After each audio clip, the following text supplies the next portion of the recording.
বাজার, অর্থ বাজার, শেয়ার বাজার, মুদ্রা বাজার কোনটা কি আসলে? আজকে আমরা ওইটাই জানবো। এসএসসি প্রথম পত্রের আর্থিক বাজার নিয়ে। আমরা মনে রাখবো যে আর্থিক বাজারের দুইটা অংশ। আমরা আর্থিক বাজারকে যদি ভাগ করি তবে দুটো অংশ হবে। একটা বলা হয় অর্থ বাজার বা মুদ্রা বাজার, আর একটা বলা হয় শেয়ার বাজার বা মূলধন বাজার বা পুঁজি বাজার।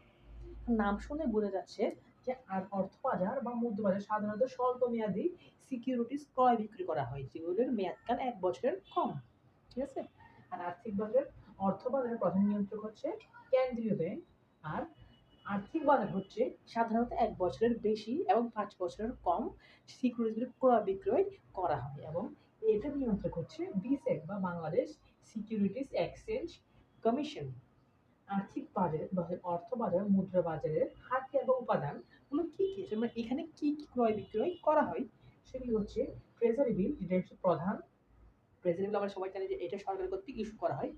বাণিজ্যিক পত্র, ব্যাংকের স্বীকৃত আরো কয়েকটা আছে, রেপো, পুরোপুরা চুক্তি, এগুলো আছে, এগুলো ইম্পর্টেন্ট না। এখানে শেয়ার বাজার, শেয়ার বাজারের বা যেটাকে মূলধন বাজার বলা হয়, এটার উপাদানগুলো কি কি? সাধারণ বা অগ্রাধিকার শেয়ার, বন্ড, ঋণপত্র, ডিবেঞ্চার। আর্থিক বাজারে, অর্থ বাজারে বেশিরভাগ সিকিউরিটিজ বাট্টায় বিক্রি করা হয়। ঠিক আছে? এবং শেয়ার বা মূলধন বাজারে আমাদের ঢাকা স্টক এক্সচেঞ্জ বা ডিএসই এবং চট্টগ্রাম স্টক এক্সচেঞ্জ সিকিউরিটিজ ক্রয় বিক্রয়ে সহযোগিতা করে। তো অনেকটা দালালের মতো। আপনারা কমেন্ট করুন।